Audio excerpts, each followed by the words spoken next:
Softball right around the corner. And joining me now, as he has many times in the past, is the head coach of the top 25 ranked Louisiana Ragin Cajun softball team, Gerry Glasco. Good morning, Coach. How are you today?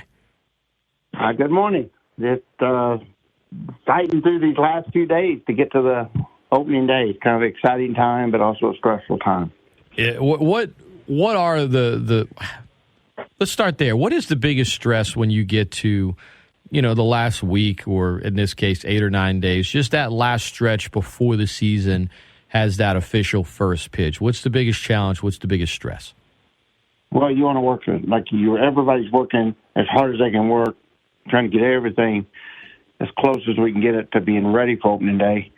And then you have to limit all of that by health and making sure, your pitchers don't overthrow, your hitters don't overswing and hurt their back or get an elbow, get tendonitis in their elbows or wrist. Your infielders throwing, they're just overuse is a battle. And so just staying within the realms of what you can physically do at a time when mentally you're pushing really hard to get more and more done to meet those last second expectations. Is this the deepest team that you've had since you've been here, Coach? If we stay healthy, we're really deep, and that's where we're constantly, where we've been deep the last couple of years. We've had a lot of injuries that we were able to actually, minimize. And, we lost Rain O'Neal 2 years in a row for the whole season, arguably the best player on the team and one of the best players in the country when she was healthy and able to play. And we lost her and were able to come through it. We lost Taylor Romans for a season. Just over and over, we lose Julie Rawls with concussion, and we lost Langeliers last year for a week with concussion. We've had multiple, like 8 or 10 major injuries the last 2 years, and we were able to overcome that because we had depth. And arguably, this is probably the most deep team that we've had if we stay healthy, especially. So that's a good thing. We're at a point in our program where, we could possibly redshirt some really talented young players if they ask to be. If they want to go that route and they want to save that year of eligibility for their fifth year, we're in a position we can allow them to do that. Now, those decisions are some of the things that we'll be making here in these next 10 to 15 days, maybe even not even until a week after season starts. But, it is a deep team, and that can change, though, in a second with, an outfield collision, a breakout of the flu. There's just things that you learn as a coach, like you can feel really deep and really, you can feel like your roster's loaded, and just in a few hours or a matter of days, you can be depleted and be hanging on for dear life. So, yeah, it could be, and it maybe end up being, and we got a lot of work to do. The other part of being that deep roster, if our freshmen continue to develop, the freshman class is really excited me and made me proud. But at the same time, they're not where I want them to be. They're not where I need them to be. There's a lot of development that has to go on between now and May to make them, really count in that quality of roster that we want to have. Coach Gerry Glasco, our guest, you mentioned some freshmen. I'd love to ask you about a couple. Maya Davis, true freshman. Some feel like she may be your center fielder. I guess time will tell. Victoria Valdez, she's a true freshman. She can play a lot of places. Kylie Griffin. Could you speak to some of these newcomers, Coach, and how big of a role you anticipate them having? Well, there's 7 in that freshman class. You've got 2 pitchers in it. Chloe Riosetta is a left-hander, and she'll definitely, unless she asks the red shirt, she'll definitely be a factor in our rotation.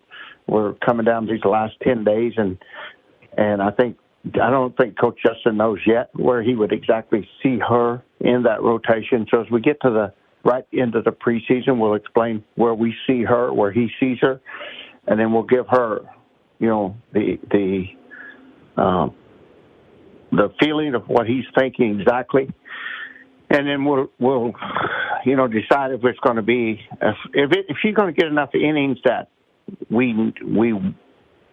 if she's going to get enough innings that we know we need her this year, then there's nothing to talk about. If we're concerned that maybe we're not getting enough innings, it would be worth passing out year on, and that's a possibility. Kyler Pitzer would be almost the exact same scenario.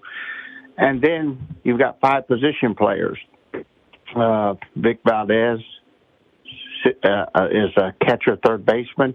Right now, she's our second lead hitter in the spring practices. So she's had a really good spring, offensive spring. I don't think there's any question she's going to be in the starting lineup a lot of days. How often is yet still, to be determined by these last 10 days of preparation. But definitely going to see a lot of playing time. And she's a very, very good defensive catcher. She's also a very good defensive player at third base. And really anywhere we put her on the infield, she's been able to play very well. Yeah, I'm sure so it's really nice addition. Yeah. Yeah, Vic, a very nice addition to a ball club. She feels the game like her player IQ is just phenomenal, especially on the defensive side of the ball. So that's really been a positive of the spring practices. Maya Davis is an outfielder, and it's kind of Maddie Hayden and her are so similar. They're both very fast. They're both very hard-nosed players. They don't strike out much. They put the ball in play, and then they can both really play defense. Now, we've been using Maddie a lot on the infield at third base, and we're going to keep her where we can move her in and out of the infield throughout the season is what our plan is. So that's kind of why we've put Maya more in center field on a regular basis, because we know that Maddie's going to be helping us at third base at times when we need her there.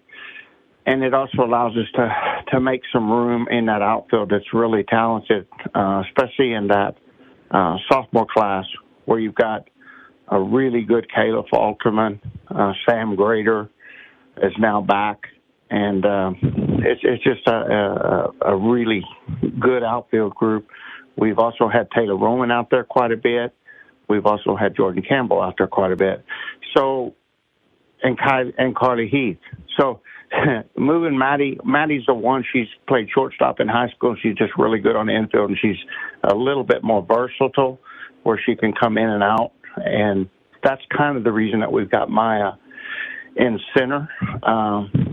So then you go from there. You got Sissy Vasquez, middle infielder, really good on the defensive side, getting better daily offensively, I feel like.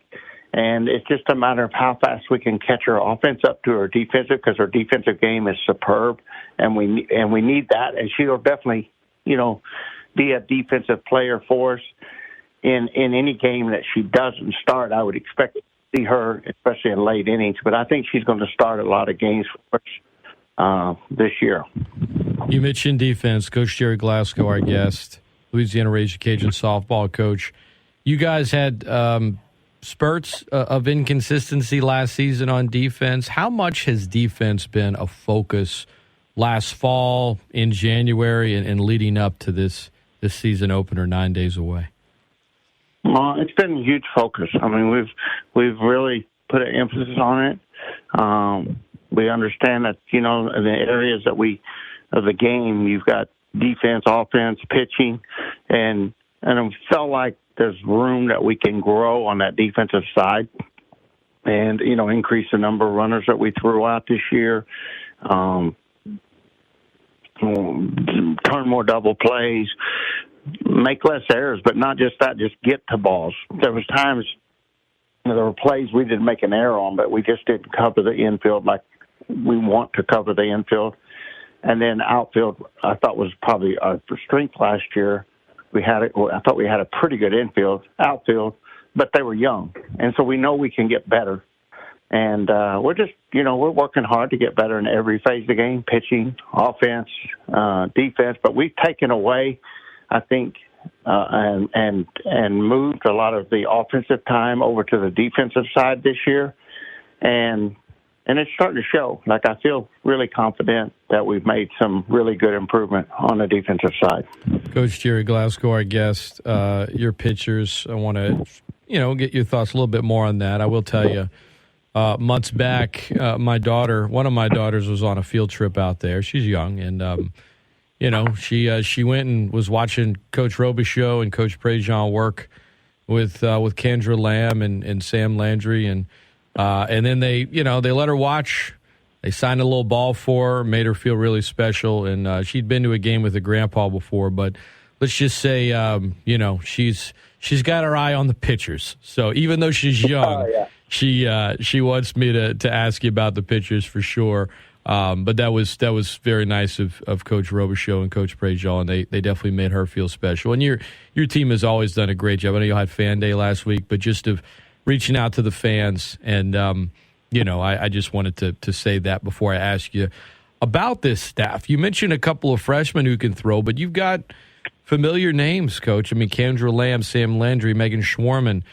We know Carly Heath can throw. There have been times where you'll say, I feel like maybe we have one, at times two. Do you feel like you've got, 4 veteran pitchers that you can put out there anytime? What's the plan as far as usage rate for these pitchers going into the season? I know it's subject to change, but ideally, what would in a perfect world, how would you utilize this staff this year? Yeah, I think that, we've definitely got 4 veteran pitchers that are really talented, and there is no doubt the freshmen also are very talented. And then the surprise of spring, like Vic Valdez has been kind of the surprise of spring on the offensive defensive side. I think the surprise of spring that the most pleasing to me as a coach is Tyler. Tyler Uve has really had a great spring. So that's a 5th name in there on the veteran group. Like, she's a redshirt freshman, but she was here all year last year, and she's pitching at a high level. Coach Justin and her have made some tremendous progress, and she had a great day on Fan Day, and she had a great outing the outing before that. So I feel like there's 5 pitchers right there besides the freshmen that can really give us quality innings, and I'm anxious, I'm anxious to see what Tyler Uve does when we get a chance to put her in there against a top 25 team, because she reminds me a lot of Chelsea Wilkinson, who we had at Georgia. Her best pitch is very similar to the pitch that Chelsea threw that made her so successful. And so I feel like all those kids are in the middle, and in the middle of Justin's thoughts, and as he's trying to formulate the way to use them most effectively, and that'll continue to probably change based on their health, who's got a slow arm, who doesn't. But he's definitely got veteran pitching this year and pitching experience to come back with, and then he's got, I think, a more complete understanding of what he has in his bullpen and how to use them this year and year 2. And then I think all of those pitchers are really benefiting because of the comfort level and the trust relationship they've developed working together with Coach Justin over this last year and a half. And so that's all going to be a positive factor as we go into the season. And my understanding from Coach is that he's looking to, have a 2 or 3 starter rotation. There'll be times when he wants to use 3 starters, and there'll be times when he wants to use 2 starters. And then he'll figure out who complements the starting pitcher best in the relief role. So he may pair up, a up pitcher with a down pitcher in relief, or he may put a hard throwing starter and then follow her with the most deceptive pitcher that can throw some off speed. He'll work on who complements who, and how he wants to make that rotation. And I'll leave that up to him. Coach Gerry Glasco, our guest, with a team like, with the depth you currently have, do you foresee having somewhat, when I say set lineup, I don't mean like all 9 every time, but somewhat of a set lineup where, okay, you'll rotate a couple of pieces and there'll be a couple that are always there? Or do you anticipate altering the lineup a good bit just based on the opponent? You're talking about pitching or defense? I'm talking about defense, yeah. Yeah. I don't know yet. The competitions were 10 days away, and it's so intense and so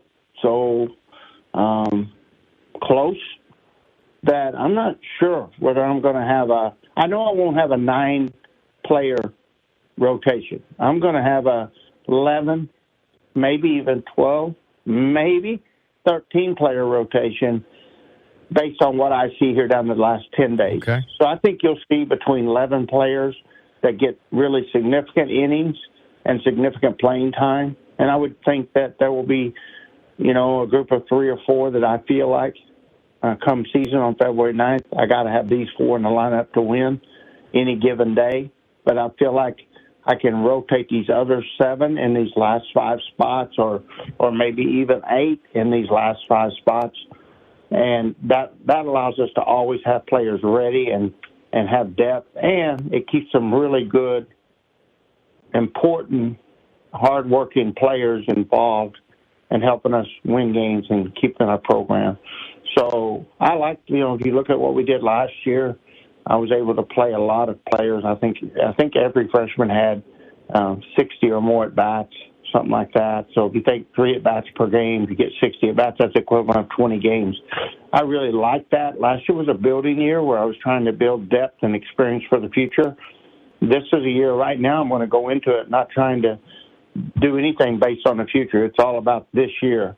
And so that could also change things. If we get off to a great start, we go down to Florida and we have success, that could affect when we come back from Florida. We're in a position to host a regional or super regional in the second week of the season. It might cause me to coach completely different than if we go to Florida. We take our lumps in Florida. We realize that, we got the possibility to be really good in May, but we aren't good the second weekend of season like we hoped we would be. So that might lend more to playing a bigger rotation and keep looking for a better way to put the puzzle together.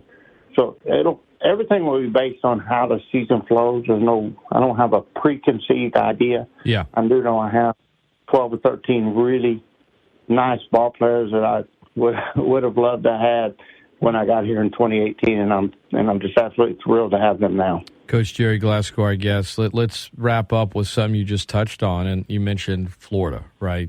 Talking about the schedule. You guys open up in 9 days at home. You take on Lafayette College and Stephen F. Austin each twice. But then you go to the Clearwater Invitational. I mean, this schedule is no joke. You guys are scheduled to play 4 teams in the top 10.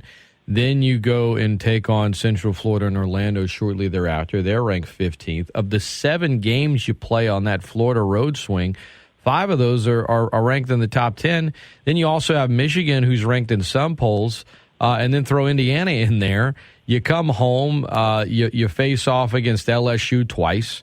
The weekend after that, you got Texas twice. You got Ole Miss on there. During spring break, I think you guys are at A&M and Baylor.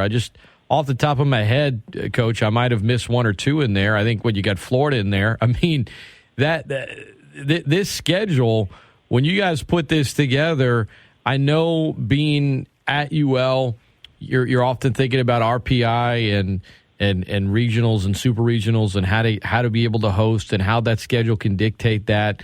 What went into this schedule and it being as honestly, I know that this program has had some pretty stacked non-conference schedules in the past. I don't know that I've ever seen one quite this. I mean, this thing is loaded, Coach. There's no other way to put it.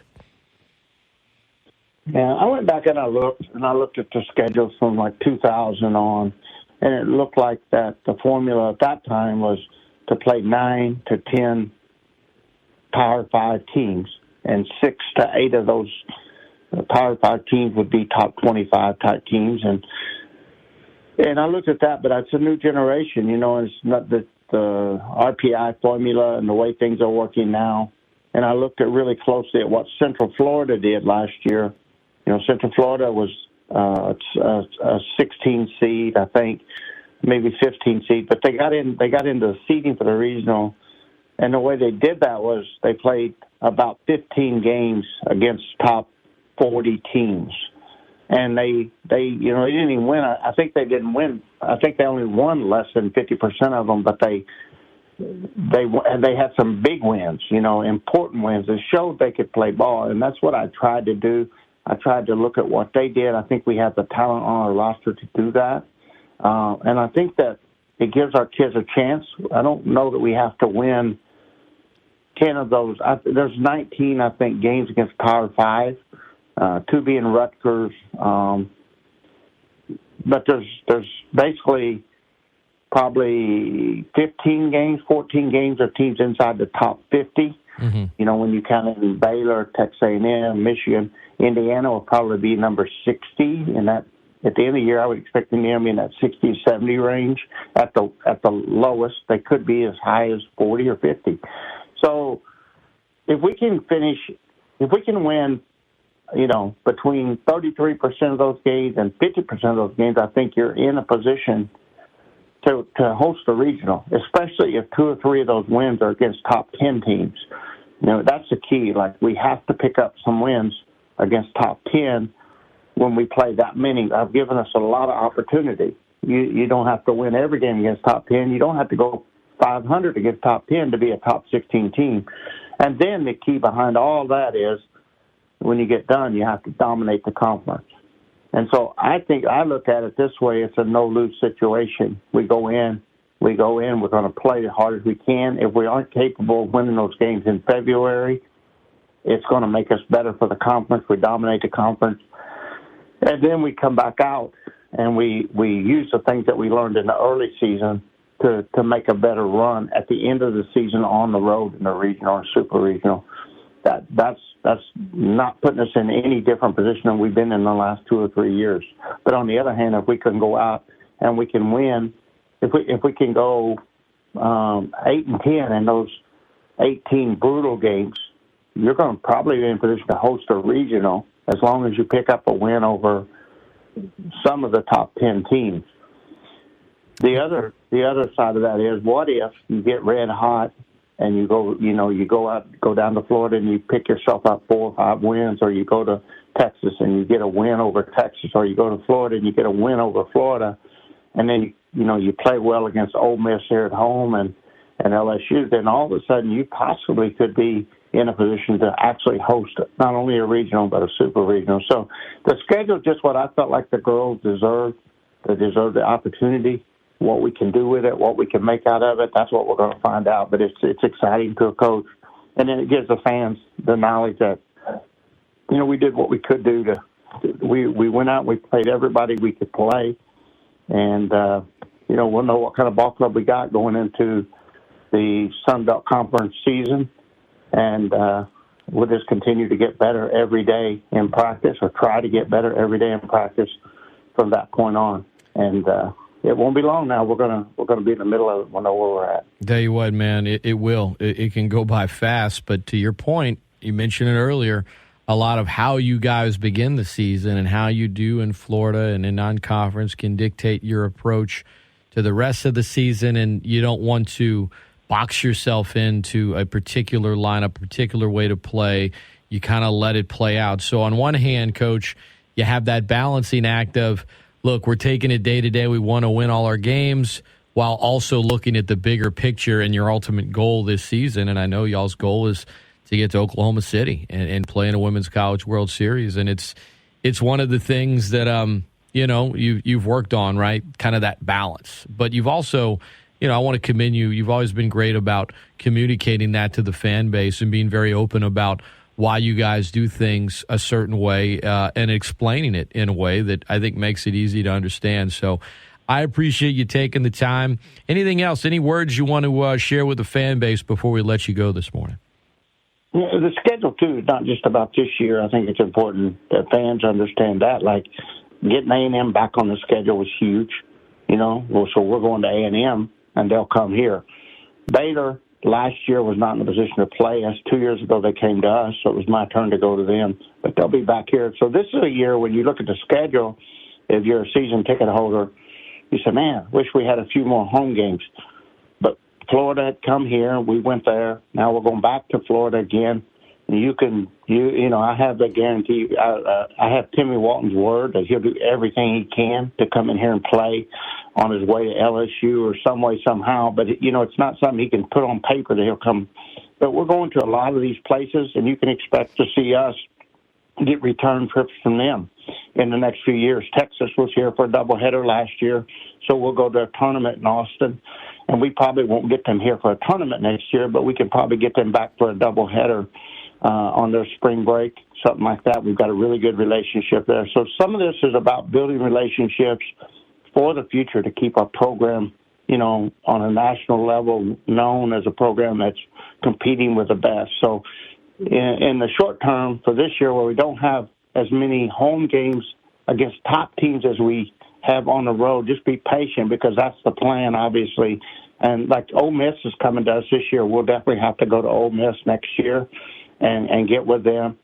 But that's another thing that this schedule is about, not just this year. It's about setting this up for the future to where we can continue to have an SEC-type schedule while playing in the Sun Belt.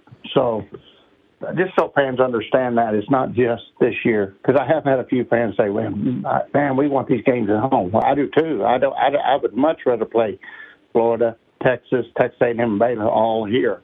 But the way the schedule worked out, we either had to play them on the road or we just didn't play them, and we definitely benefited to play them. There's one more I meant to ask you about, Coach. I mean, James Madison coming into the Sun Belt. I know you guys go there this year, but the impact of having a team on the schedule in conference, a huge road series. I mean, they've been in an NCAA regional every year since 2013, with the exception of the COVID year. They've been to several super regionals. They were in the Women's College World Series. I'm looking at, from 2013 to 2021 anyway. Like having James Madison on there in the conference now, what does it do for the conference as a whole, and how does it benefit specifically Ragin' Cajun softball? It's great to have another nationally respected mid-major in your conference, and you take the last few years, you Central Florida and James Madison and Louisiana. Those are your three top mid-majors. So we've got 2 out of 3 in our conference, which is huge.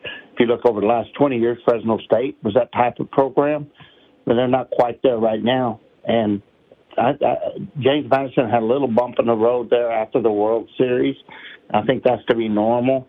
But they've got a great coach, and they got such great history. There's no doubt they're going to be right back up at the national level and stay in that top 50. And you've got Texas State that's also like really peaking right now. So the pitching in the Sun Belt Conference last year was the best it had ever been.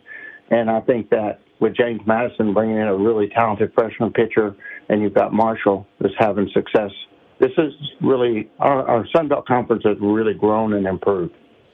Coach, I appreciate you taking the time as always. All the best this season. Always enjoy our conversations, and look forward to seeing Ragin' Cajun softball once again this year.